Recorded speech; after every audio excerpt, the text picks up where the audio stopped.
Мына миллиондор лимондор. Апельсинмен шатасқан тәтті. Лимон миллион дегенде түшүндүрөт эми. 10 сотыққа 100-120 көшет ексе болады. Мына ағаштар 100 кило, 150 кило беріп отыр. 100 килограмм, 150 килограмм берет. 1 килограмм қазір 700 теңге болып отыр, 700 теңгеде сатып жатырмыз. 700 теңге деген бизде сом менен где-то 130 сом, 140 сом деген. Муну бизде ысык жерге тигүү керек экен да. Ыстық жерге емес, любой жерге болады бұл. Шақырсаңыздар барып, Қырғызстанға несі? Кыргызстан жагып калды сизге? Жағып қалды маған. Погодасы зор екен, жақсы дем алып қайттым ғой.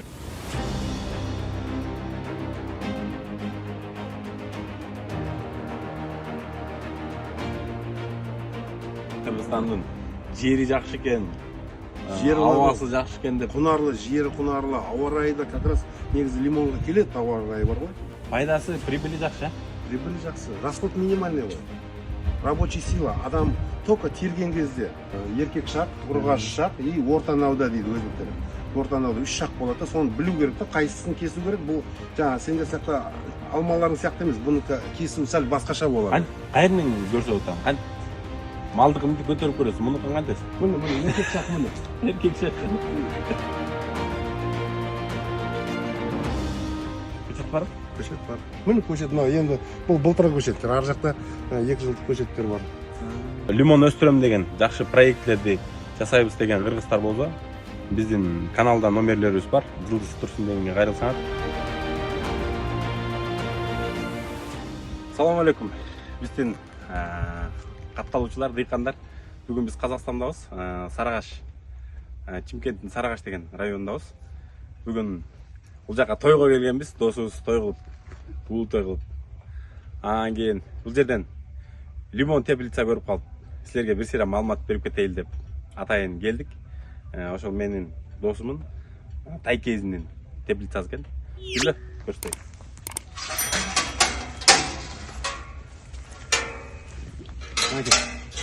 Теплица. Лимондор. Мощный экен. Ассаламу алейкум, ата. Алейкум ассалам. Келіңдер туғандар. Атайын Кыргызстандан келип. Алейкум ассалам. Бул Манат. Тансықбаев. Манат. Казакстан Сарыагаш. Иә, Сарыагаш. Сарыагачтабыз. Мына тойго келдик. Нурик деген досубуздун тоюна келип, анан Нуриктин Тайкез болобуз, Иә, Тайкез болобуз. Бул лимонду көп көрүп жүрчү элем. Анан азыр как раз бизде билесиз, биздин YouTube канал бар. Иә. Көбүнчө ал жакта ягадан менен иштеген дыйкандар. Анан сиз ягадан да жакшы түшүнөсүз, дыйканчылыкты өзү вообще жакшы түшүнөсүз. Ошого бул жерден лимон боюнча кичине маалымат берип, лимон миллион дегенде түшүндүрөт эми. Иә. Канча болду бул лимон менен иштеп атканыңызга? Бұл лимондармен істеп атқанымызға енді 10 жыл болды. 10 жыл болды, Ташкенттен әкелгенбіз баяғыда көшеттерін. Бұның сорты ташкентский мейер деп аталады. Мейер? Мейер, иә. Бұл апельсинмен шатасқан тәтті. Турецкий емес, аргентинский емес. Бұл именно жаңағы апельсинмен будандастырған бұны. Өзбекстанда Зайнуддин Фахриддинов деген не болған, академик болған. Сол лимонды будандастырып апельсинмен міне. Тәтті лимондар да болар. Бұлар өте тәтті лимон. Бүкіл Россия осыны жейді негізі. Мұның көшеттің қайсыл учурда отырғыш керек? Уже қазірден отырғызса болады, қазірден апрельдің 20-сына шейін отырғызса болады. Көктемде, негізі көктемде еккен дұрыс қой? Жазында? Иә, көктемде, апрельдің 20-сына шейін егіп алу керек. Март, апрель, май, февральдан бастап негізі апрельге шейін егіп алу керек. Қанша жылда түсін беріп? Түсін бергенде бұл бірінші жыл ексең де бере береді. Бірақ бірінші, екінші жылы бұның гүлдерін алып тастау керек. Гүлдерін салдырмау керек бұған. Әйтпесе уже 5-ші жылы массаға келген кезде өліп қалады. Бұны 3-ші жылы уже 10-15 килограмм береді, 4-ші жылы 30-40, сонымен жылдан жылға көбейіп кете бер. Менің ағаштарым уже мына ағаштар 100 кило, 150 кило беріп жатыр. 100 килограмм, 150 килограмм береді. Теплицаңыздың общий территориясы қанша? Теплица 60 сотық қой. 60 сотықте 640 ағаш бар. Ошондо 640, 10 сотыққа? 10 сотыққа 100-120 көшет ексе болады. Одан асып кетсе, енді қазір көшет сататындар көбейіп кетті ғой. Например, 1 гектарға мен 1000-1200 көшет ектіремін. А көшет сататындар 2000, 2,5 көшет тығып жеріп жатыр. Мынаның қазір өзі арасы 2,5-ға 3 егізілген. Енді біз білмей басында. Бұл жағы 2,5, бұл жағы 3, Иә, бұл жағы былай 3, былай 2,5 ұзындығына. Система посадки. Иә, соның өзі міне қазір қалың міне арасында бұл лимон самоопыляемый. Бұл өзімен өзі шаңлашады. Иә, өзімен өзі шаңлашады. Андай жанын ашу керек гүлдеген кезде. Март айында жанын аштырсаң, бұл желмен өзімен өзі шаңдасады да. Бұл жазында гүлдеп, мына азыр эми түшүмүн жулайын деп турсуз. Могу примерно 1 килограммын канчадан сатасыз? 1 килограмм қазір 700 теңге болып жатыр, 700 теңгеде сатып жатырмыз. 700 теңге деген бизде сом менен где-то 130 сом, 140 сом деген. Иә. 130 сом, 140 сом. Ошондо бир түп лимон эле где-то $200 таштайт экен да. Иә. Сондай болады ма? 100 килода есептейер примерно. 100 кило. 700 $4 $200. Бірақ ең кішкентай атаға 100 кило, 150 кило беріп отқан ағаштар бар. Мұны қайсы жақтарға сатасыз? Өзіміздің Алматы, Шымкент, Астана, Россияға апардым. Фуралап Россияға да апардық қой. Россия, Москва қатты жетті бұны негізі. Қай жер суық. Кейін бұл гүлдеген кезде гүлге бітіп қалады. Соның өзінде 2 сағат давлениясы бар гипертониктер, давлениясы бар адамдар ішінде 2 сағат отырса давление түсіріп тастайды. Кәдімгідей лечебный да бұл. Давление, адам давлениясын түсіріп тастайды. Не себептен мұны теплица қылыш керек? Открытый грунтқа болбойбу? Открытый грунтқа бұған хотя бы қыста +2 градус ұстап тұру керек қой. +2 су құрып кетпейтіндей да. 2 градус. Су құрып кетеу мұны? Минус болса сразу? Минус болса ұрады. Минус 1-2-де 0-де мына өнімін ұрады. Ағашта где-то уже 3-4 градус болса уже ағаш тұра бастайды. 2-3-те мынандай свежий отростықтар шығады мынадан. Соларды ұрады и лимонды ұрады.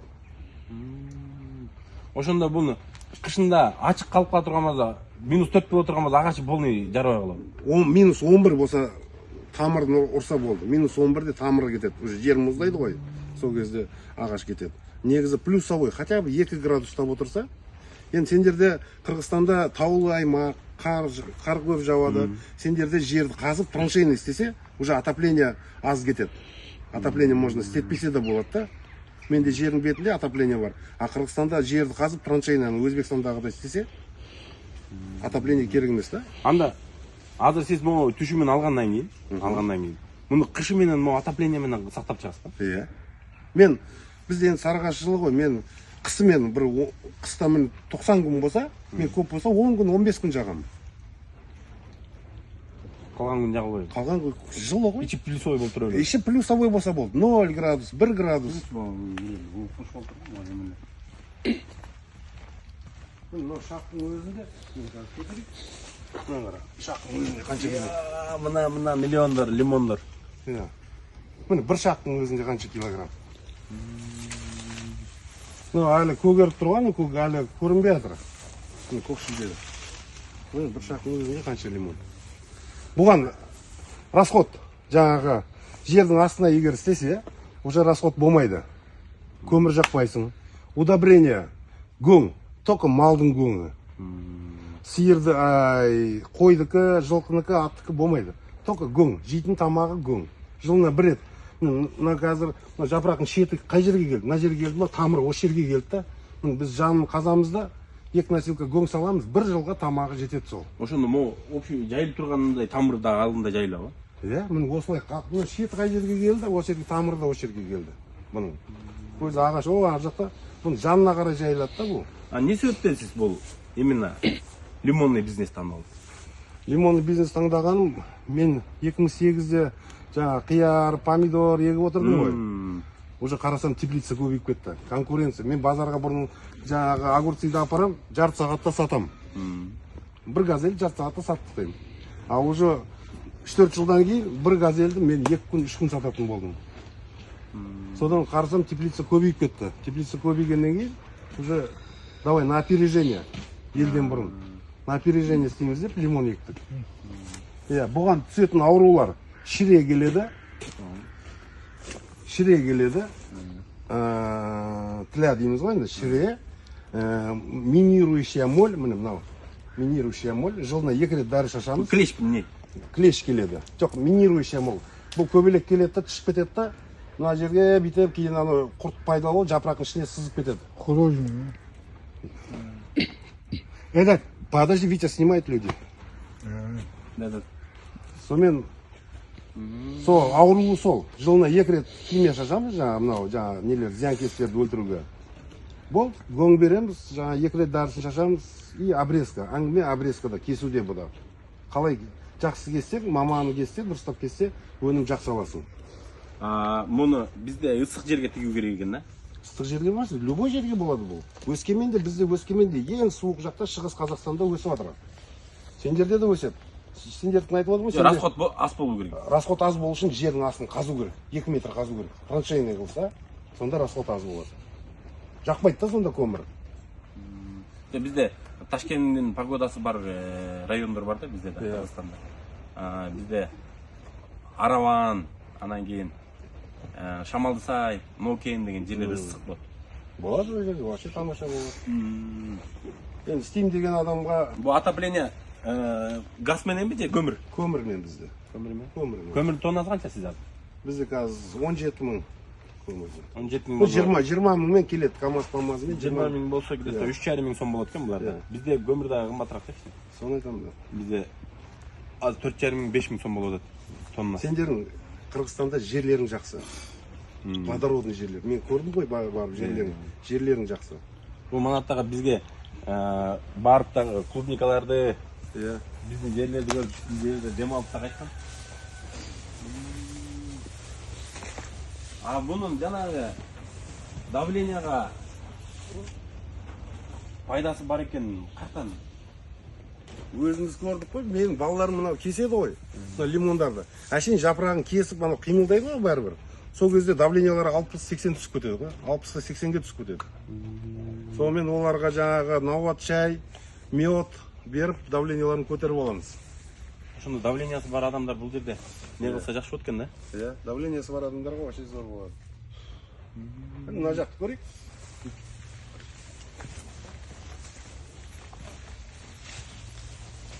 Ағаштар жатып алған ғой, көтере алмайды. Мұны сорттап бересіз бе же полный бірінші сорт, екінші сорт болады ғой? Бұда болады. Болғанда қалай? Размеріне қарап, 4, 5, 6 деп есептеледі. Өз клиенттерге де солай бере бересің ғой.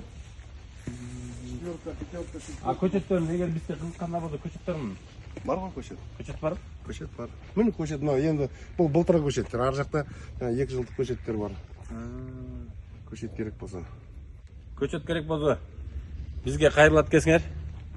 Ушул лимон өстірем деген жақсы проектлерді жасайбыз деген қырғыздар болса, біздің каналда номерлеріміз бар. Жылдыз Тұрсын дегенге қайрылсаңар, мұны манаттаған данный контакттарын береді.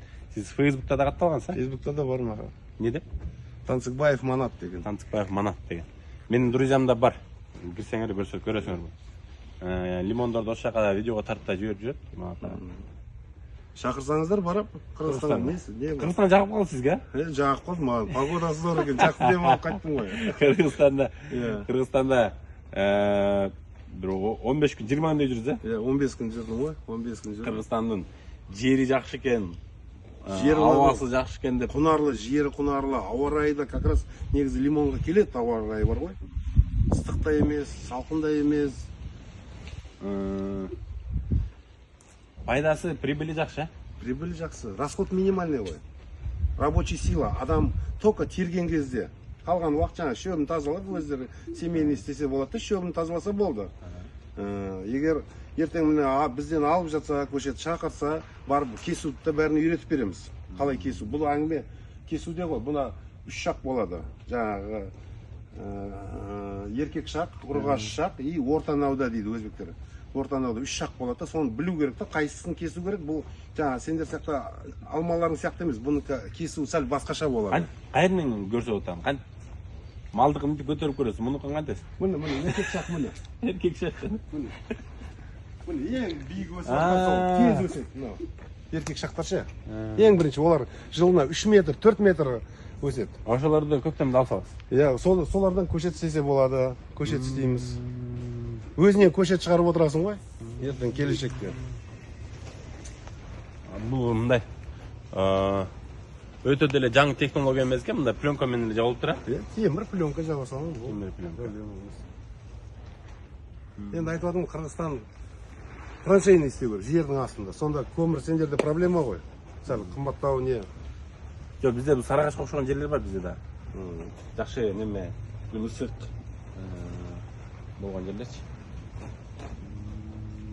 Азыр урожайды кайсы күнгө чейин жыйнайсыз? Уже жыйып баштадыңыз да? Уже жиылып бастадық, уже 3 ай болды теріп отқан. 3 ай болды теріп отқан. Теріп жібере бересіз ба? Теріп жібере береміз, сата береміз орнынан. Мына енді до конца пісін деп жатырмын, мынаны алып қалдым, бір фураға бірақ ұратын да. Полный теріп тұрып жібереді кез да? Полный бәрін сарғайтамын да, бірақ терем да. Сонда қомақты ақша істесін да қолға. Bir furada 20 tonna. Нормально. Оған дейін может көтеріліп қалады да. Ну, средний баға 700 теңге болар. Жаңыздың алдында көтеріліп кетті бағаға деле. Мына тұрғанда. Лимон.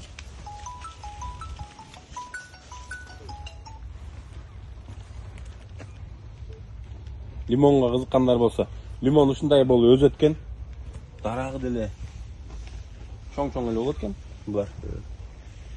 Ошо манаттаганда кызыккандар болсо сиздин контакттарыңызды беребиз. Кызыгып өндүрөм дегендер.